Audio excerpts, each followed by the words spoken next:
recording. And meetings recorded. This is Cord Tst, January 30th. Silence this. Okay.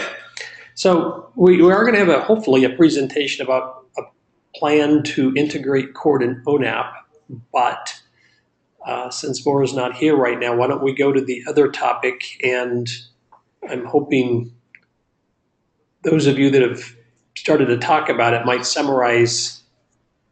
This is the issue is about mass and how to integrate that with Kubernetes or not. Matteo, are you the right guy to start the conversation? I just reported it on the mailing list. I think Luca or Gopi would be a better person to. Yeah. By the way, I've got Jack here, so I know he was on the call and can help as well. But Luca? Yeah. So briefly, I've asked to Gopi, given some requirements and deadlines we have in different deployments, and given also Volta and some stuff, what was the status of Kubernetes, and if it was possible to have a timeline for the work and the different dependencies. So Kubernetes, 1604, and all the stuff that needs to be done for Kubernetes. Now, it seems this is a long work to be done, composed by different steps. We discussed before. So here's the thing: to have Kubernetes running on, at least on the head node, anyway, running in the system, we need to upgrade the system to 1604, which doesn't seem a difficult thing to do, except that if you want OpenStack needs to migrate to the new version of OpenStack. And Mass, even more importantly, needs to migrate to the new version of Mass.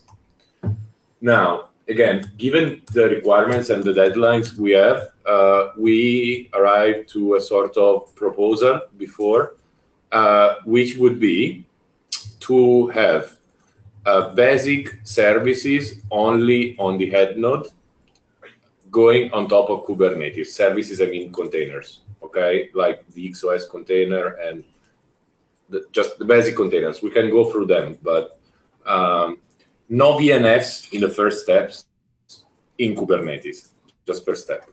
So migrate to 1604, leave out OpenStack from this thing for now. And at this point, of course, it will be needed to migrate Mass to the new version of Mass, but don't put it in containers for now, because it seems a non-trivial task. Okay? This will be done not in the actual Cord profile, but scenario. Thanks. Not in the Cord scenario, okay, but in a new scenario. So, new scenario with Ubuntu 16.04, Mass migrated to the new Mass, but not running in containers. Kubernetes on top with basic containers only running on the head node for management inside Kubernetes. Right. What are we trying to achieve? So what just to interject here, what Luca has just described is the intermediate point that I believe is roughly what we're trying to do right now. Just to say it back, it's a new scenario which will have an upgraded Ubuntu, Kubernetes running containers for the control functions, but without Mass. And what's without OpenStack? And that's right, and without OpenStack. And then is the goal here? Wait, I want to step back. I understand what you're saying, but is the goal here to be able to demonstrate bringing up XOS under K8s? Is that the goal? Well, no, that's not. I wouldn't call that the goal. That's a proof point of that particular intermediate step. Yeah.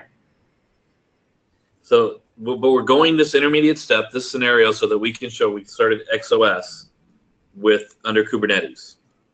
Yeah, that is a thing that we can show at that point. Yep. are we trying to show anything else with this intermediate step? Yeah, if you have to show something, we'll need a profile, and we are going with the Cord profile for now. So we're going to. But wait a minute, David. The point. Yeah. The way that you phrased it made it sound as though that was an end goal. It is a stage at which, I guess you could call it, a demonstration that something was working, is that we can bring XOS up as a set of containers managed by Kubernetes. And that's a fine thing. Right. I guess my suggestion is, if that's what we're trying to do, we can take mass out of it. We can have a scenario that has no automatic provisioning of the pods. That's absolutely right. And that's, in fact, because it's that limited scenario, it doesn't have mass and it doesn't have OpenStack. Now, we can't run our Cord without OpenStack. No. Unless you get added that. No. So hold on. Let's step back. So two things. In general, different service providers require us to move in the direction, well, as you probably will know, of course, of having containers managed by Kubernetes. Okay, so the idea, of course, in the long term is to move. Well, hopefully, in the short term, is to move in that direction. Okay, the first things that I hear is that, well, now I don't have Kubernetes at all on the head node. So, for example, for the Volta stuff, just to give you a practical example, right? We don't have to manage data plane traffic in that container of Volta, but it seems just control plane stuff, right? The problem is that now we don't have Kubernetes there physically on the head node, and so we can make, for example, this happen. We can make that happen writing Docker files or stuff, but that would be additional work. So Luca, I don't understand what the issue is, because the whole point of this preliminary intermediate step, whatever you want to call it, admits it's not going to have VNFs, it's not going to have OpenStack, it's not going to have mass. So no one is expected to use it for anything except as a way station on the way to something else. So from that perspective, we could say this scenario is going to have 4 Kubernetes nodes, and we're going to start, or more than one, because Kubernetes, more than one, I'll put that, more than one Kubernetes node, so at least one manager and maybe at least one worker, and we're going to taint the manager so that we can deploy containers on the manager, and then we're going to create an XOS pod on that at least two nodes. And all that will do will bring up XOS across those 2 nodes and prove that XOS can run in a scenario where we're doing Kubernetes with more than one node. That's what it'll prove. And we'll have connectivity from the UI to the database. We could also create a dummy synchronizer to show that it couldn't talk to an OpenStack if it existed, or something else that existed. I mean, if no one's going to use it, we could do that, and at least we're proving that there is no head node. There is a Kubernetes cluster, and we deploy containers onto that cluster. Yeah, that is the previous step, but it's all well and good for software developers like us. We actually see the advantage, but if it needs to be useful, we do need a profile, at least a very limited profile running, whether that's So define useful. I mean, from my point of view, this isn't an end use at all. And I mean, I wouldn't want to say, look, it runs XOS. The fact that XOS runs is just validation that the Kubernetes was actually doing what it was supposed to do. It's not that the value was that XOS could do anything relevant, because there's nothing else to manage. So I think the question that we're having is, where are we going after that step, right? Absolutely. Okay, so after that step, 1, we hope to get help from others to bring OpenStack up. So now, even if you couldn't do a Kubernetes VNF, you could do an OpenStack VNF. 2, completely in parallel with that, we would like to bring Volta in, and I understand that's a migration from what is it? I guess it's using Swarm to Kubernetes. Although they're working on Kubernetes. But yes. And then a third thing would be that you could do some other VNF managed by Kubernetes. Just back to the mass thing, we still need an answer for mass. Whether it actually is managed by Kubernetes or not is a separable decision. I don't have an opinion. I don't know if anyone has an opinion about that. Okay, so two things. For the first step, it's not true we really need to use it just as a demo or a developer thing. It's going to be used, and it comes from a real requirement of one of the service providers we're working on with. And it's true that Kubernetes won't manage VNFs, but indeed for our core, they don't want to use DSGs. That's right. So we should be. But the requirement. Luca, what you're pointing to is a requirement that I agree is there, but it is the next step. It's not the one that we're talking about here. And if the question I'm just not sorry, I'm being dense. I'm just understanding what the issue is. If the question is what happens after this step, which is to some version of it's going to be in 5.0, then in parallel we bring up OLTA and we bring up OpenStack, using that as a foundation for that work. I guess part of the reason is MAS is building the infrastructure under Kubernetes, so it's a lower-level infrastructure that is executing the compute nodes, assigning Fabric IPs to it, providing uniform software configuration by providing a uniform operating system, and software pieces on the compute nodes. If the assumption is that the next step is going to be the pieces that run on top of the XOS control plane, we still have to find an automated way of provisioning up until we install Kubernetes if we are talking about zero-touch provisioning. I think that's where, so I guess what I think people are trying to get at is what the final configuration of the pod would look like, whether that's a physical pod or a virtual pod. Is it going to look similar to what we have today with MAS and OpenStack and Docker Compose or Swarm with OLTA, or is it going to be looking different with just an out-of-band provisioning up to Kubernetes, and then Kubernetes installing the rest of the control pieces like XOS and ONOS and the profile components. Well, so if we narrow the question into what happens to MAS, is it a second thing that has to happen independently? Is it managed by Kubernetes? Do we jettison it entirely? I agree. That is an open question. It's the wrong question. Are we going to support a scenario where there's zero-touch provisioning of the hardware to get a pod up and running? Right. And that's not only the compute nodes, it's also the switches. Yes, the answer is that should be. We should absolutely have a path to get down. I believe it's an optional where some people that are deploying Cord will not want to use that. They will have their own in-house mechanisms to onboard either a new compute node or a switch to the point of it can be used in Cord. So it's an optional. I like having those as two options. I agree with that. So that being the case, I think are pretty straightforward to make. I mean, and you just basically named it. We just named the two options at that point. So the thing is, me and Zach and Theo have been working with the assumption that the switches and the head and the compute nodes have already been provisioned to the point that we can install Kubernetes and the control pieces up. So now the questions are propping up, but how are we going to get there if you're talking about zero-touch provisioning? I think that is the crux of the question.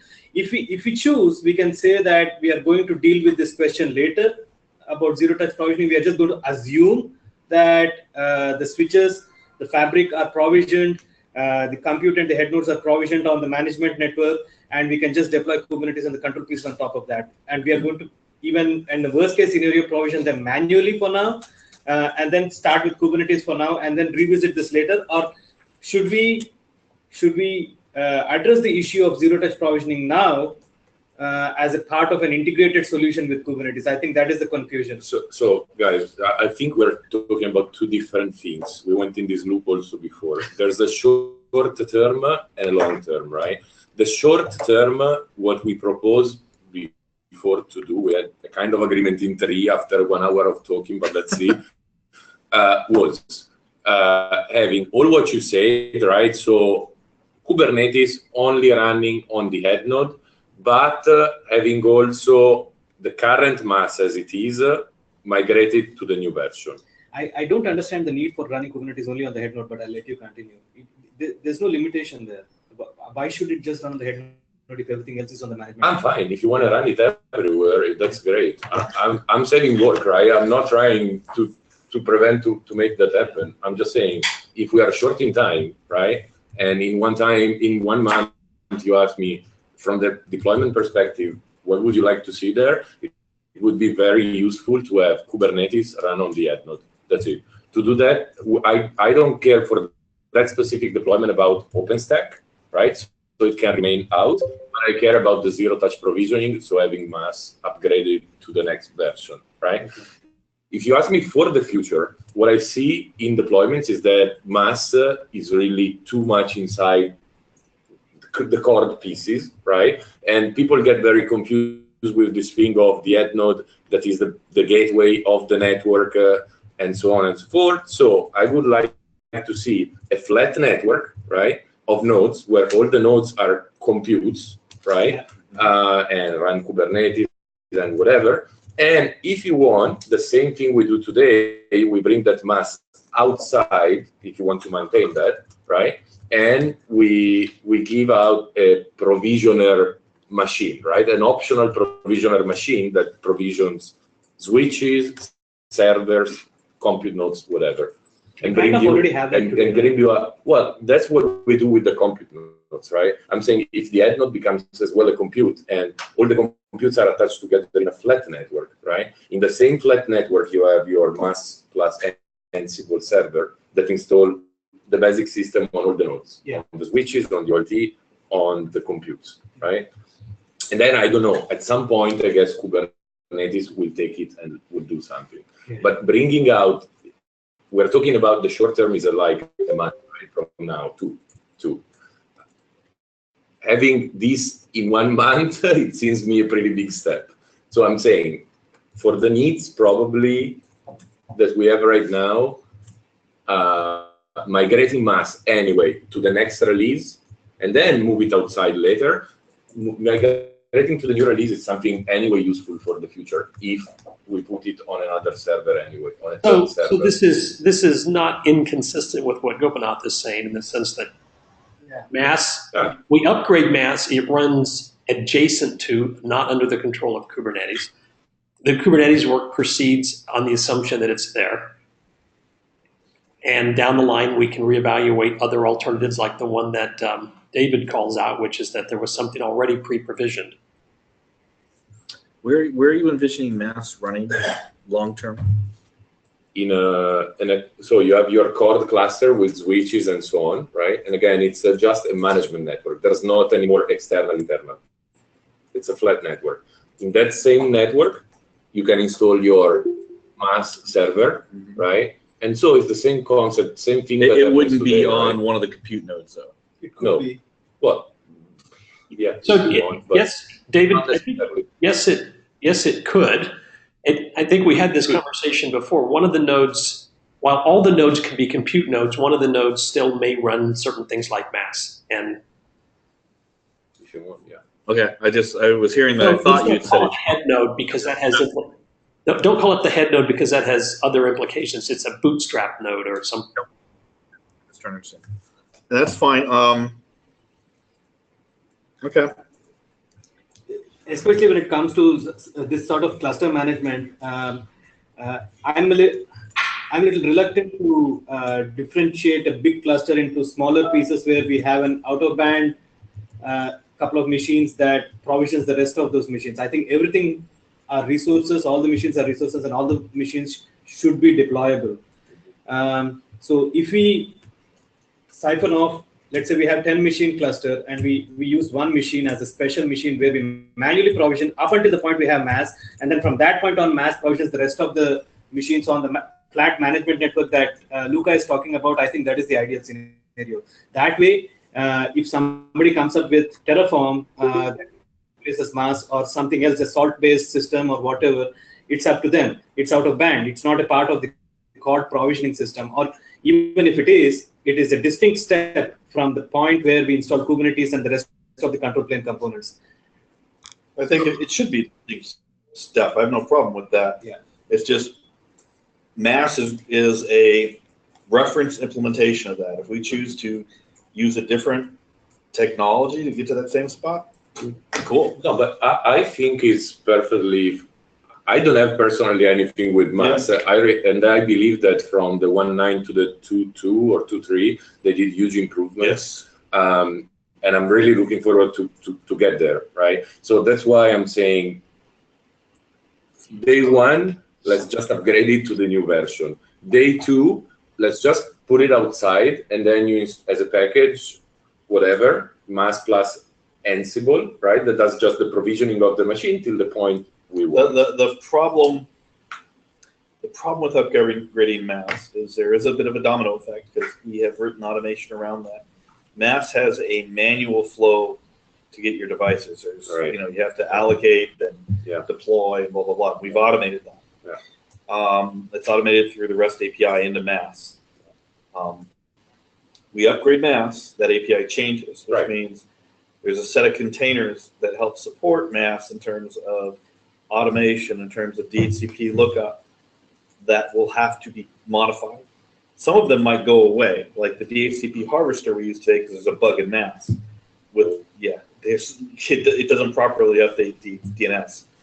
So we may be able to get rid of those by upgrading, which is one of the things I want to do. It's work to do. Right, but there is a bit more work that needs to be done. But are we having a consensus here saying that we are going to move mass as a distinct step? Is that because I think that itself is a big deal. It's always meant to be a distinct step. Okay.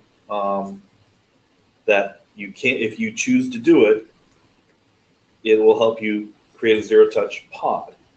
It's but there was never not required. Yes. Yeah, I think Cord in the Box is without mass, right? Cord in the Box uses mass. It does. Yeah. We didn't want to have things forked. But Zach you have some scenario that doesn't use mass. Yeah, I created one recently called Prepped Pod, which is the scenario where everything is already set up, the switches are already set up, you already have Ubuntu on the boxes, and it installs and it runs the Cord Tst fine. So you could view that as we already have already works on a pre-prepared pod that has been set up by some other provisioning system. In this case, well, in the case of our testing, Vagrant, but in the case of physical pods, I don't see why it wouldn't work. So one of the other things that could be said is that if we brought mass on the outside, it would be really similar to our current CI/CD pipeline, that we have Jenkins and mass on the outside provisioning nodes. And I guess what I'm thinking is that if we took all the work that we put into doing that CI/CD architecture and we packaged it up as a way that if you wanted a zero-touch provisioning setup, you could just deploy either Jenkins and mass or maybe just mass, and that would solve a lot of problems, and it would let people better integrate and run their own CI/CD infrastructures. And I think, Luca, you've been asked to do that by various people, so maybe making it a product would be worth taking our time to do. And that's just automating mass through a different mechanism. Right. That's doing it on the outside. Yeah. So, Seth, if this is an agreement on the longer term, I just want to learn this maybe could be anyway a little bit more longer term, as just I said, right? The first thing that needs to happen anyway in my mind is to upgrade mass so it works on Ubuntu 16.04, which would start anyway on the next step, which is moving that out to another machine. Having it updated and working, it's anyway, I guess, important, right? Can we do it independently? Does it have, are there any dependencies of that? Obviously, we have 1604 in the prep pod scenario. Is there anything else that needs to happen before we do this API upgrade? No. Okay. Well, part of it's going to be just learning about the new mass, where the bugs are, and what we have to work around. Well, the new mass, I use it for all deployments to reprovision the head nodes. I don't completely use the APIs. I use somewhere the APIs from. It's going to be the DNS stuff. How's it dealing with the DNS updates? Yeah. So I guess the next question is this a priority enough for us to look at it in the next few sprints, or is this something we should put off? Well, I've been so advocating I think there's a couple questions buried in that. One is we will be doing release planning in the not too distant future, but we also have to take input from others like a SEAM who's making promises on field trials and so on, that how we factor all that in. Before we, while we are on this topic, the other big, well, maybe not as big as the mass issue, is the fact that for the zero-touch automation thing to work, we also need the Kubernetes, XOS Kubernetes synchronizer that we've been talking about for a couple of weeks now. Because if we are deploying services via the Kubernetes, via the XOS interface, then it needs to be able to use the Kubernetes APIs, and then we need a synchronizer. I guess that also is a reasonably independent task that can be worked on in parallel while we are trying to get the XOS control plane and the ONOS control plane and other pieces in the prep pod or the control pod scenarios. It feels to me that that might be a slightly more urgent thing if we want to go towards the zero-touch automation scenario. Well, I think so. Zero touch is clearly a goal. There are many interesting and useful points, including field trials, where the zero touch will be not fully achieved, and that's fine. We just need, for certain things, we're deploying very limited scenarios, and we just need something that we can stand up and it'll be relatively static. So, I mean, even back, yeah. I agree with you. I just don't want to miss a feature that we already have there, right? It would be a shame. I mean, Sure. I would try to work a little bit on this as long as we have bandwidth and we prioritize it, right? And include Absolutely. it there. Just remember, it's part of the onboarding. It goes beyond compute. It does the switches, which means it downloads and installs OS on the switches. It actually puts some scripts on to help switches connect into the fabric. So it does other things, right? It provisions both compute and switches today. Yeah, to don't say that, well, this is going to be a different profile scenario, but otherwise it would break all our deployments, right? Removing mass today and... Yeah, I think it is very wise to keep it as a separate scenario until we are completely aware of all the issues that we are going to face. Moving that to the classic N-Cord, R-Cord, E-Cord profiles will probably be the final step. Let's keep that as a completely different scenario profile. It's not worth messing around with what we already have. Yeah, clearly, definitely. Let me do just an agenda check. Or are you online and able to? I see your name come and go, but it's not clear if you're actually fully connected or not. You're more connected than you were a second ago. But yeah. Or are you going to be able to present? Yeah, so I finally, I guess, found a quiet spot in the airport with a fairly good connection. So I hope I'll be able to present. So just a second, let me make you presenter. So I'm just prepping for the next thing. Let's close the other one off here just first. Or go ahead and get your, I've made you a presenter. So just to tie off, I think I think we talked ourselves around a very rough understanding. Luca, maybe you and I could try to put it into a set of bullets that we can not get wrapped around this one again. Yeah, I think that would be a good idea. Have it written down so we all know what we agreed to. Yeah.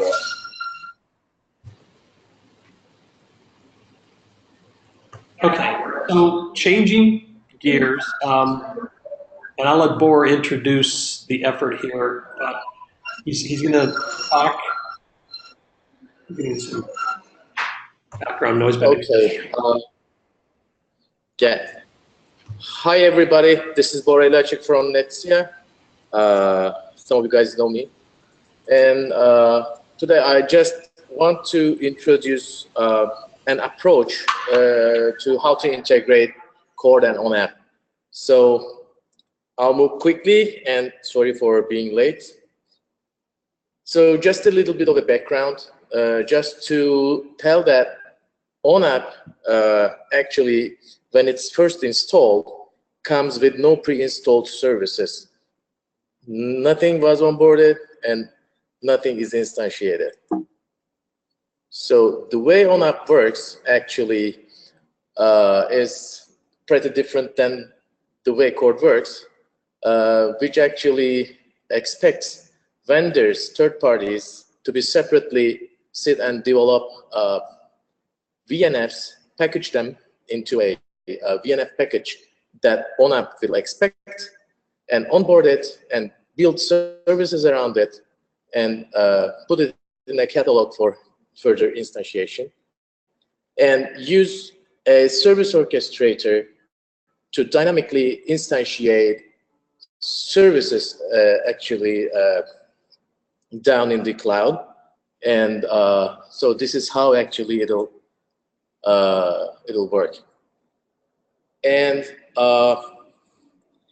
in other words, the vendor community are expected to prepare their VNFs and onboard them for the service designer at the operator side, actually pick and choose and put them together in order to wrap them in a service, and then later on that service actually be made available to the end users for them to purchase, and for the product designer put a price tag on it and market that.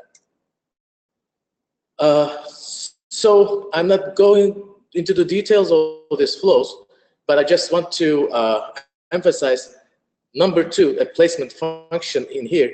Whenever a customer makes a request from the services portal to the MSO, it first actually seek and find, in accordance with the ANAI, the right place to place that, to instantiate that service. So all these shows us, again, ONAP onboards and VNFs and instantiates them dynamically.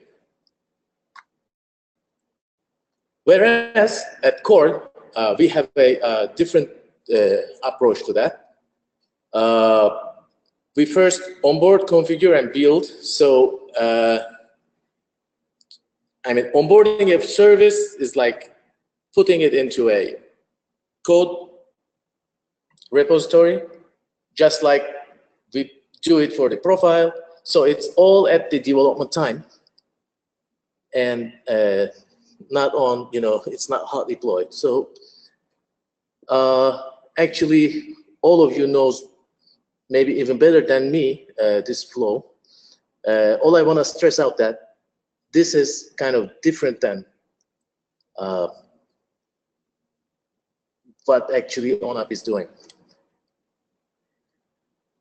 And again, if we actually look at the two worlds as two different arrows in here, the upper hand one is the being the ONAP, and the lower arrow being the Cord. It all starts with VNF development at ONAP and packaging it at onboarding it, and then the service design starts, and then instantiation or provisioning of the services actually takes place, and the lifecycle management finally. Whereas at Cord, we develop the VNFs, do the service and profile design, and onboard them, meaning that we're gonna actually place it into a code repository. And then the code generation, auto code generation, and building starts, and deployment, and finally, instantiation is followed by the lifecycle management. So again, in other terms, VNF design and development is actually addressed by the community in Cord, whereas third parties in ONAP. And VNF onboarding at development time. At ONAP, it's actually through Heat and Tosca templates. Service design is done at development time at Cord. At ONAP, it's microservices based. Service onboarding, as well development and actually, deployment and runtime, which is runtime at ONAP as well. And service provisioning and service lifecycle management are all at runtime. So as you see, there are similarities, but also differences. So how to integrate those two worlds, actually? One might think that one option could be to port services to ONAP. Can you go back, please, if you might? Sure. Yeah. That second line, the VNF onboarding, Heat and Tosca development time. Again, just having my little experience with ONAP, that is a key differentiator. It means that if I want to change something, I change a Heat template, redeploy it to my OpenStack. I don't have to go back down to the development build cycle. That is a significant difference from my experience with both of these products. So yeah, I think so. this is tricky because it depends on how you interpret onboarding. So you also define a Tosca template for every VNF that you onboard. It's not final Tosca, it has to be parameterized. The difference, though, using Heat templates to actually manipulate OpenStack versus code to manipulate OpenStack, it means I have, if I'm an OpenStack person in particular, I have a very a format which I'm very comfortable with and knowledgeable about to do this, versus I have to write Python code. So I think that's significant. Now there's a drawback, and when they go to multi-vim, how they're going to support multi-vim when one of their core technologies is Heat is going to be interesting. Yeah, I just wanted to personal experience that with both of these. That was a big win for me from ONAP's point of view, as long as you limit it to OpenStack. Thank you. Sorry for the interruption. No, that's good to get that experience. Exactly. Yeah.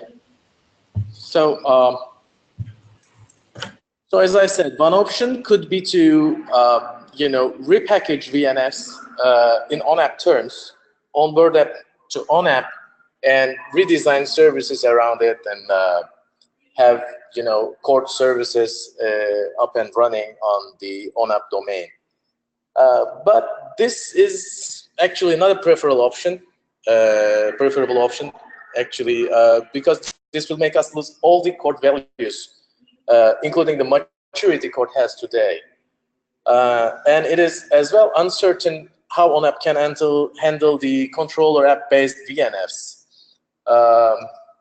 Because as far as I see, ONAP has only that the OpenStack-based architecture approach to the each cloud, so multi-vim as well. So that these will really be a challenge to address. So the option 2, which is the generally accepted actually architecture, so that is to have Cord actually to be placed side by side with the AIC of ONAP and all the other clouds. But this will be a long way and a big job to achieve. So we better have a phased approach towards that. So we thought of actually it will be good to start with a loose integration. Are you claiming though that the distinction or that the add-on that Cord's really bringing to ONAP is controller-based VNFs, and other than that, ONAP has essentially everything it needs? I'm sorry, I could not follow your question. So if I understand your claim, the real big difference is Cord can support controller-based VNFs, which I assume you mean VNFs that essentially manipulate flows down on the fabric for their implementation, versus a VNF that runs in a container or in a VM, and ONAP doesn't. Is that my understanding correct? Well, I mean, yes and no, because as you will see in this phased approach, we will have the different set of functional breakdown for ONAP and Cord. So I guess the question is, if the real big difference is a control-based VNF, would it be easier just to add that capability into ONAP as opposed to provide an integration into XOS, which is really its own VNF platform? So I think you could interpret, I'm going to apply an interpretation, which is he's called out a major difference, but I don't think it is the only one. I think it's how you then intermix those VNFs with other ones that have been highly disaggregated.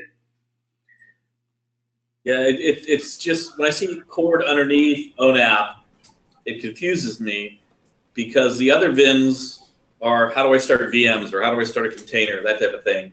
Where Cord is, how do I do VNFs? And so it sounds like I have a VNF platform under another VNF platform, and that seems to me an anomaly with the multi-VIN stuff.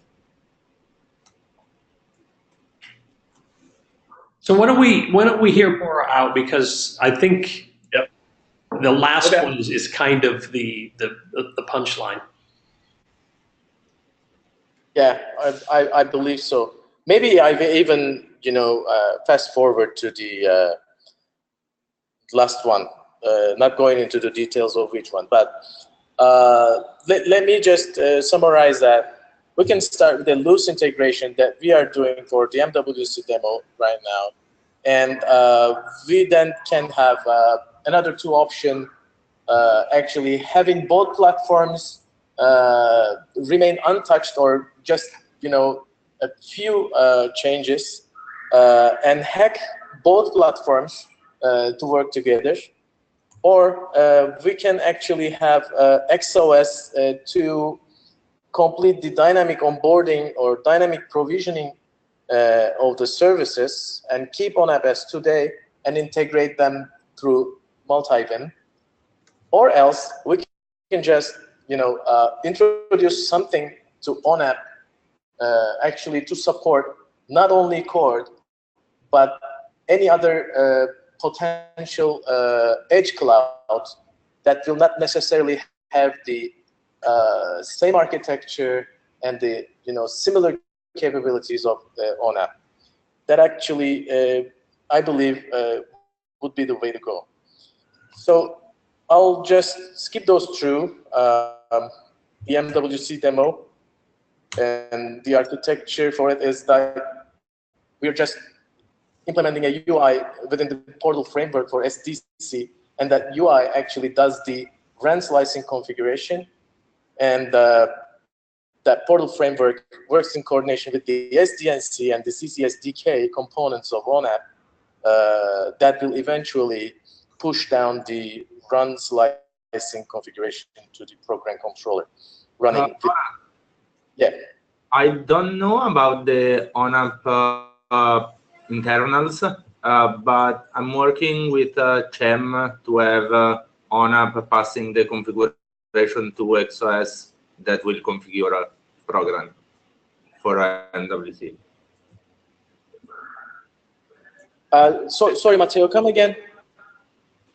So I don't know about the ONAP internals, but ONAP will actually call XOS that will configure the program application in ONAP. Exactly. Yeah, that's the step forward. You're right. You're right. So dismiss this. That's correct. So I'll skip this 2 as well, and they come to stage 4. And just like we are onboarding VNFDs to ECD, I mean to ONAP, why don't we create a hCloud descriptor and have it onboarded to ONAP just like a VNF is being done? And this hCloud descriptor will be very similar to what actually network services are built. As you see here, a network service is formed of several VNFs, and what we will have in the ECD to have it formed of several network services. That will be that simple. And we're going to onboard it to ONAP, and ONAP will have Cord actually instantiated and set up below the, along with the other clouds. So this way, let's assume we have actually onboarded the Cord service this way. It will just be listed along with other VNFs so that the service designer can use it to wrap around a broadband service, and then the product designer comes into picture and puts a price tag on it and prepares offers for the end users to pick. And actually, for this to happen, we will have an empty edge cloud already set up and registered to the ANAI, indicating its resources such as fiber to the home or eNodes B connections, etc. And in the meantime,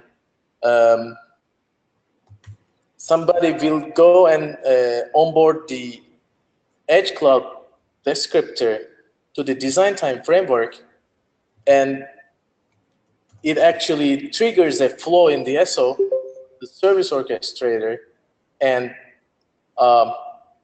the service orchestrator then puts it into the catalog and do a little setup process in coordination with the ANAI, so that the cloud become ready to accept end user provisionings. And in the meantime, the service designer and the product designer comes into play and build the services and the products. And finally, the end user through the portal comes and subscribe or purchase a service, and then that will trigger a flow in the service orchestrator in ONAP, and that flow will do the placement query towards the ANAI, and right after that, it will go to the exact correct cloud and provision the service. So yeah, the efforts needed for each approach actually is listed here. I mean, the final one obviously will require a lot more effort to realize, but it actually at any point in time in the future, I believe ONAP will need that kind of a functionality in the platform in order to support different type of clouds. Also for the MWC demo, I had a chance to sit with Ash from ARM and discuss how we can actually integrate their work, their face recognition work into ONAP, and suddenly realized that it will not be possible unless there will be, such autonomous self-lifecycle managed concept of a cloud within ONAP. So thank you very much for your time. This is all from me for today. Thanks, Bora. So what is do you have any kind of timeline? Have you thought about any sizing of the work? Not for the moment. Okay, I mean, because this actually, before implementing this, we will need to create a work on the ONAP project, and yeah, so probably we will need to gather some partners and initiate this.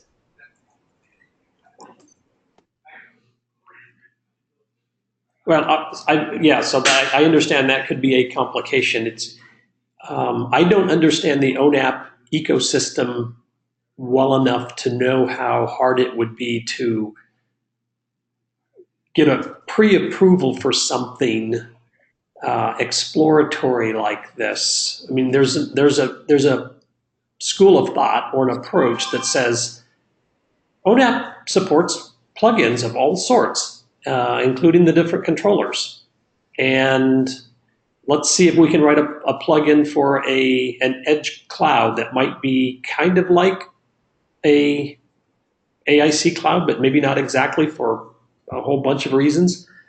And maybe the right avenue is it really turns out to be an extension of multi-Vim as opposed to a standalone thing. One could pursue that agenda without anyone's blessing to see if, make a little progress and see what it's going to look like. That's just a very vague suggestion that if you did run into ONAP approval problems, that you wouldn't have to be blocked on that. Yeah, we still actually, I mean, go ahead and put a POC in place, and maybe that will ease everything anyways. I think it actually might take an attempt or two, like you're proposing, just to establish enough commonality between the two projects to, with any confidence on either side, saying this is a worthwhile project going forward. And my other comment would be that another place that something very similar to what you're talking about is happening is awesome. It is about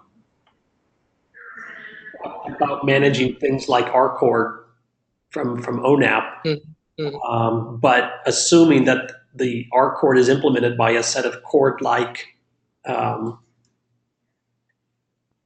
switch-based and server-based VNFs that get strung together. So just the only other observation I could make is you might see, look into that effort and see if there's any commonality. Yeah, sure. I'll be happy to do that. And I can follow up afterwards. Are there other? Yeah. We're running close to the end of the hour. Are there other questions or comments?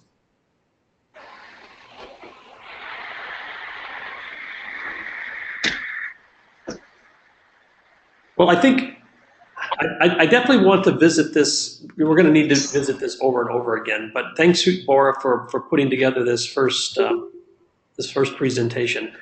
I think just establishing what the touch points and the differences between the two workflows would be a very helpful thing, and you've got a good first take at that. Is there anything else? No, go ahead. Yeah, so thank you for everyone to listen, and I'll be available to discuss, any further details anytime. Yeah, definitely get back to him with your feedback. Thank you. So I just have one final thing. So the previous topic that we discussed is Larry, you and Luca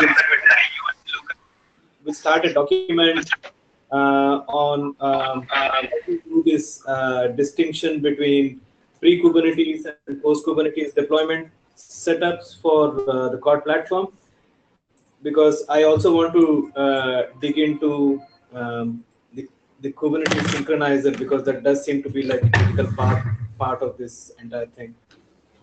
Okay, so I think the document will be very useful for the, well, in general, but especially for the long term, because the discussion is a little bit more articulated there.